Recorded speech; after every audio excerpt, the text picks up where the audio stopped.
So it is that time of year again, post-Wimbledon clay court season, and the lead up to the meatier part of North American hardcourt summer. And I don't know about you, it's this point in the summer where usually I need some filler content, so that's what today I'm going to attempt to provide. And what better way to go about doing that than getting out some rankings? That's right, today we are going to be ranking the Wimbledon champions of the 2010s. I have already done 2 videos on the Australian Open and Roland Garros with the same premise. If you would like to revisit those, I've linked them in the description below, and they're also available in the new playlists I've created just to organize some of my videos better. They'll be in my historical rankings playlist, and I also have one on some of my historical deep dives. For any new viewers, I would love for you guys to get a look at those, and ultimately a lot of those historical videos are some of my favorite to do. It's just super nostalgic going back in time as a tennis fan, revisiting the golden era. Just so many great memories attached to that time. But getting back to the topic of this video, the criteria will be no different from my prior 2010s videos. We're going to be going through each tournament winner from the year 2010 through 2019, evaluating them based off of dominance, competition, best wins, form, etc., etc. Obviously, these lists entail a little bit of subjectivity, so I would love to hear your thoughts in the comment section below. But without further ado, let's get into this list. Coming in at number 10, we're going with 2019 Novak Djokovic. I don't really know any other way to put it but saying that this Djokovic run at Wimbledon felt like quite a bit of thievery. That final is obviously one of the greatest displays of clutchness and mental toughness, really in any sport. But between the lines, as far as his play was concerned, I think this is 4th out of his 4-peat late in his career at Wimbledon. He quite simply didn't have the A game here, and quietly, I think this is a tournament where, to his credit, being the 1 seed, number 1 play in the world, really worked to his benefit. Road to the final, nothing that notable. For the most part, just overwhelmed a bunch of guys that he just has too much game for. Young Hurkacz gave him a good match, and then RBA, who is a competent grass court player, honestly still gave Novak more of a battle than I would have expected, even though he was tricky for Djokovic at the time. For a little bit in that 3rd set, that match actually seemed real interesting. And then, of course, the final. This will go down as one of the greatest matches of all time, one of the most iconic matches of all time. But again, from a quality standpoint, I wouldn't say this was a great match. I mean, the only one who did anything at an exemplary level was Federer serving. Other than that, just seemed real scratchy. For a 38-year-old Federer, this was all you could have asked for, getting Djokovic on an off day. But obviously, this final began and cemented the Djokovic sorcery late in his career of just being impenetrable in the most important points. And he showcased that in several different points of this match. Obviously, 0 unforced errors across the 3 tiebreakers he won. And then obviously broke the Federer serve down 2 championship points deep into the 5th on a day where he struggled to read his serve all match. Outplayed in nearly every statistical category. It's absolutely ridiculous what he pulled off, almost solely just on mental strength without his best stuff on the day. But off his play, I'm still going to slide this one in at 10. At number 9, I'm going to go with 2016 Andy Murray. Don't really have anything to say about this one, just a real tidy run. It was the start of Andy Murray's legendary second half of 2016 in his chase for number 1. And you look at his last 4 matches in this one, that's a pretty good slate of guys on grass between Kyrgios, Tsonga, Berdych, and Milos Raonic in the final. And all 4 of them, with the exception of Joe Willie Tsonga, pretty much just overwhelmed them, never was in any danger of losing. Tsonga, of course, from 2 sets down got him to a 5th, but Murray slammed the door shut on him in the 5th. I could honestly see the case for this one being higher. I personally have it at number 9, just because I feel like the 2013 run was better from him, and feeling like Andy was a bit untested in this one. I don't know that compared to some of his other great runs at Wimbledon, he played that much better here that you could put him over some of the other ones ahead of him. 9 might seem a bit harsh, but ultimately I think just a very workmanlike, tidy performance for Murray's second Wimbledon. Which is, of course, a great segue into number 8, and that is 2013 Andy Murray, his first Wimbledon title.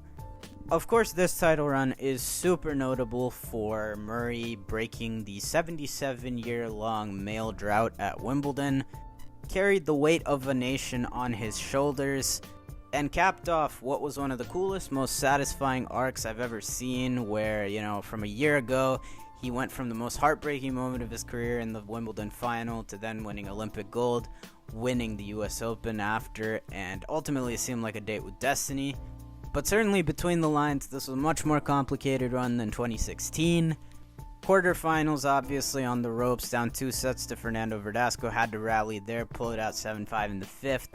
And then Jerzy Janowicz, who was on his Linsanity run at the time from late 2012, he was obviously lights out that tournament and gave Murray a really tough battle there in the semis. But obviously, ultimately, we're here to talk about the final. It does do a lot of heavy lifting for me personally. I've always felt, in spite of the fact that he got more consistent, better on clay, late in his career in 2015-2016, Murray played the best tennis of his career, in my view, in 2012 and 2013, pre-back surgery in 2014, and this performance in the final is definitely one of the best from that span. I think 2 things can be true, that Djokovic obviously didn't have his legs there with him 100% after that tremendous semifinal against Delpo in the semis. But on the other hand, it took a really, really special Murray performance to get over the line here in straights at that. Easily, he could have dropped one of the second or third sets, both when he was down a break. But he was just stellar all the way through, and then that last game of the match is one of the greatest displays of mental toughness I have ever seen. I can only imagine the type of pressure he was feeling there, from 40 love, 3 championship points, to having to save 3 break points himself. Djokovic was giving everything he had left in that game, and every time it was Murray who came up with the goods to save them and ultimately get over the line. Legendary stuff. The next 3 slots on this list, I had the most trouble ranking by far. Depending on the day, I probably would change my mind on the order, but for now I'm just going to roll with Rafael Nadal 2010 at number 7. In hindsight, it is just wild to think about this being the last time Rafa captured SW19, especially when you consider how great his grass peak was, and at age 24 having put up stats of 2 titles and 5 finals. But when evaluating the 2010 run in isolation, it is obviously the lesser of his 2 championship runs, but it is a very interesting one to zoom in on, because early on, obviously in the second and third round, he had to rally from 2 sets to 1 down twice, escape some of those scary matches against the big hitters, big servers in first week Wimbledon that he wasn't able to get out of in some of the coming years. But that being said, once we hit the second week, he was absolutely brilliant. Quarterfinals, Soderling gave him a really tough fight for 3 sets. In the 4th, he was able to pull away, get that one done in 4. And then in the semis, while he didn't play Federer or Djokovic this tournament, he did play a really good Andy Murray in the semis. I think this was Rafa's best performance of the tournament. Again, a very tight straight setter that, if he hadn't been so sharp, easily could have been closer in the scoreboard. But once he wrapped that one up in straights, obviously in the final, he absolutely schooled Tomas Berdych, who had beaten both Federer and Djokovic coming in, for his second Wimbledon title.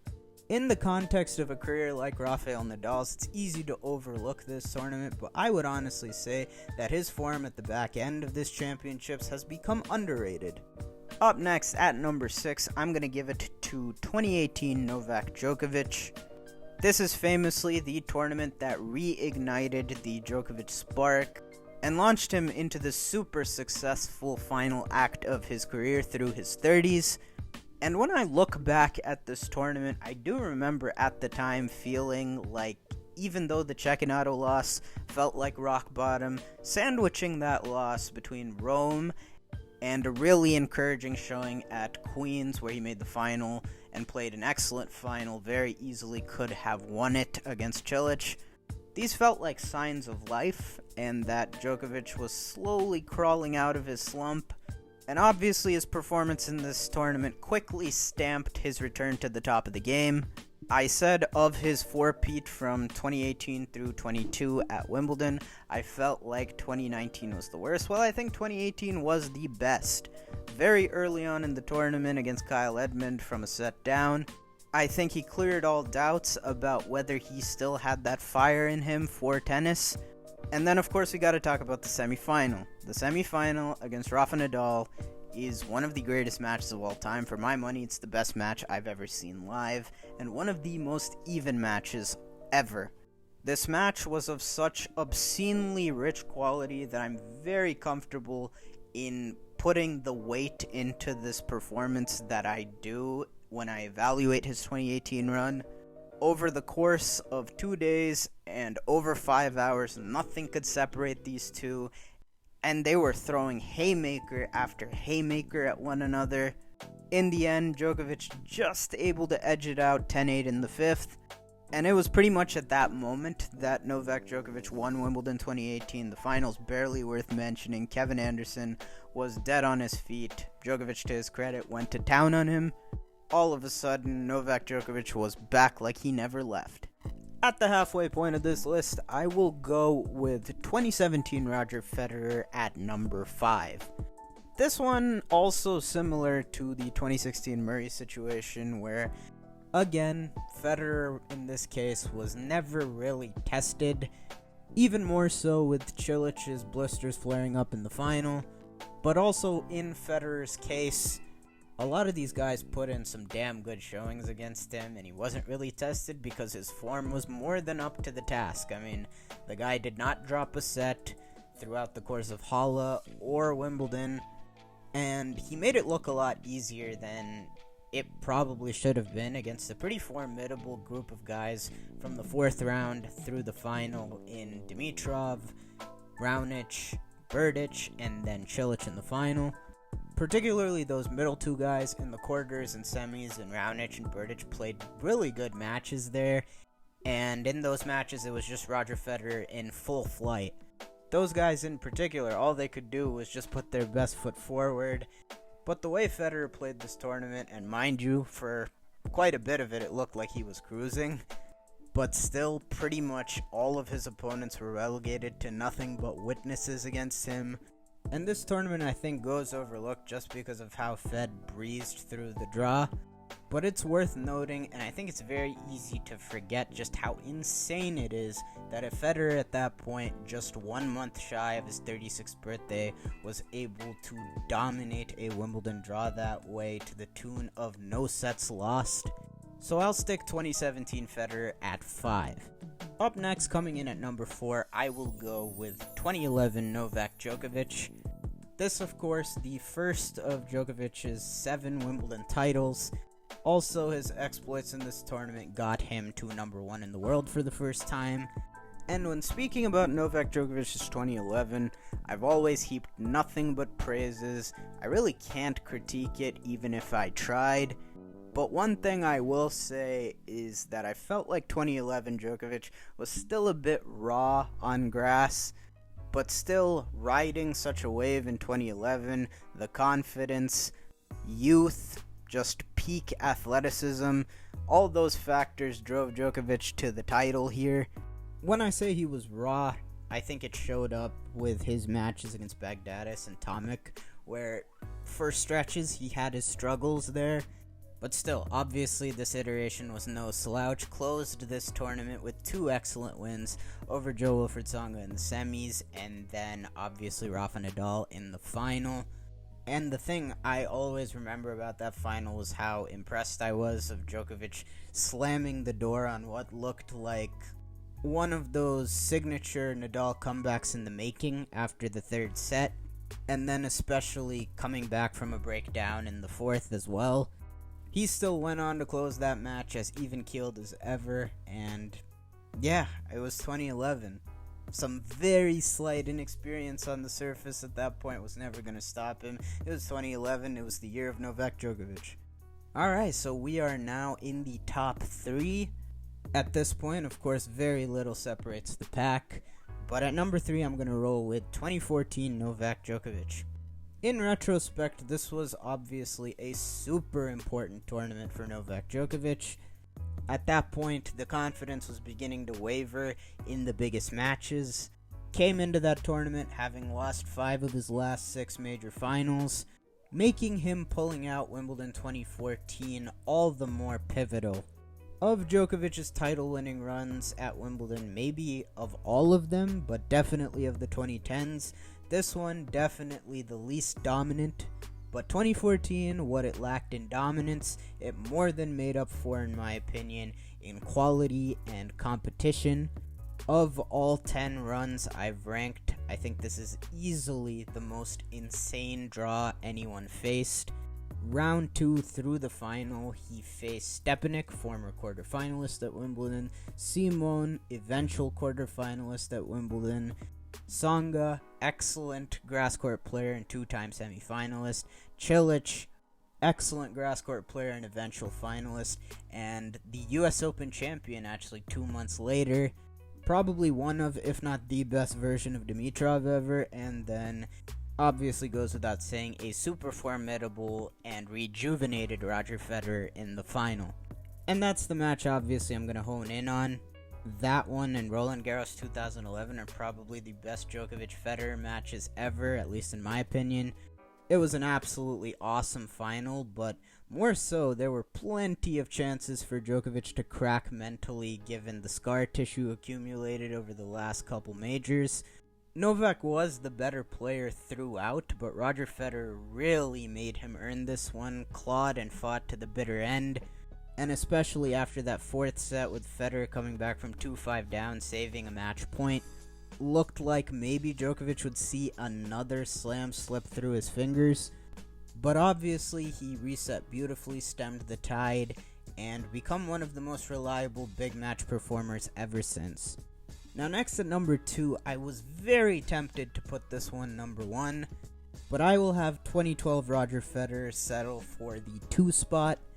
I've always held this win in really high regard from the moment that I watched it unfold live as an 11-year-old. I've only grown to appreciate it more as time has passed. It's a tournament run where at this point, Roger Federer had become the clear third wheel. At that point in time, at almost 31 years of age, that was pretty much where tennis careers started to erode. And having not won a slam in over 2 years at that point, talk of decline was definitely heating up. And midway through this tournament, it really looked like this remarkable run was going to be cut short at several points. I mean, Julian Benneteau, 2 sets to love up, and I think it was something like 5 or 6 times in the match, he was 2 points away from victory. Right after, the Federer back started acting up in the 4th round against Molise, and both times Roger Federer just stayed alive, bought himself some time, enough to peak as we hit the back end of the tournament. His final 2 matches against Djokovic, and then especially the final against Murray, are 2 performances that I think are as good as any we have covered at this point and anyone on this list put up. Fantastic serving performance against Djokovic in the semifinals, got the defending champ out of there in pretty convincing fashion. And then in the final against Andy Murray, first half of the match, he really was up against it. This 2012 final, again, was, I think, as good a grass court match as any for Andy Murray. But Federer hung around just long enough, and then that 5-6 game tapped into the genius, clinched that second set with some ridiculous touch shots. And from that point on, there's no other way to say it than the Fed Express got rolling. From that point on, just an insane shot-making performance from Federer. Eased to 7th heaven at Wimbledon and capped off what was perhaps the most adverse of his Wimbledon titles. It was a very close call for me between 1 and 2, but obviously that leaves 2015 Novak Djokovic the number 1 slot. 2015 is really where I think Djokovic introduced and cemented himself as a dominant force on the grass. At this point, he just felt like a smooth operator on the surface. None of those feelings that I had in 2011 where it still felt like he was sort of raw on grass. But here you got him still at his physical peak. And now with Boris Becker in his coaching box, a little bit more of the complete package, better serve, better volleys. And as a result, he was absolutely dominant this tournament, with the exception of his 4th round match against Kevin Anderson, who was just having one of those serving days. Really gave Novak a scare, went up 2 sets to love, and even in the 5th had a break point. To this day, I think still the most aces served against Djokovic in a match was Anderson that day. But that aside, he really breezed his way to the final, and the final is still, I think, the best grass court match Djokovic has ever played. I don't think it's really even particularly close. At least from the back of the court serving aside, I think Federer might have been better in this final than he was the 2014 one, which was so close. But this one, it really felt like Federer was having to pull out everything in his bag of tricks just to stick with Djokovic. They exchanged 2 awesome sets, splitting the first 2. And after that, I think midway through the 3rd, Federer, at his age, having to keep up that ridiculous amount of intensity just to stick with Novak, he couldn't keep it up, and on the other side of the net, there were no dips from Djokovic. From that point on, he really just barreled his way to the title. That finals performance was scary good, and that combined with Novak at that point still being in his physical prime, that leads me to giving the nod to 2015 Djokovic.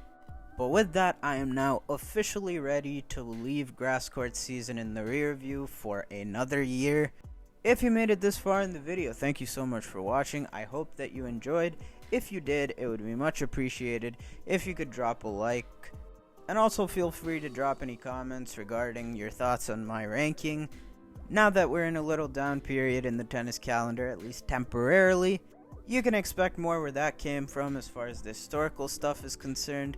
But that will do it for this video. Thank you all again so much for watching. I appreciate it. And of course, I will see y'all in the next one.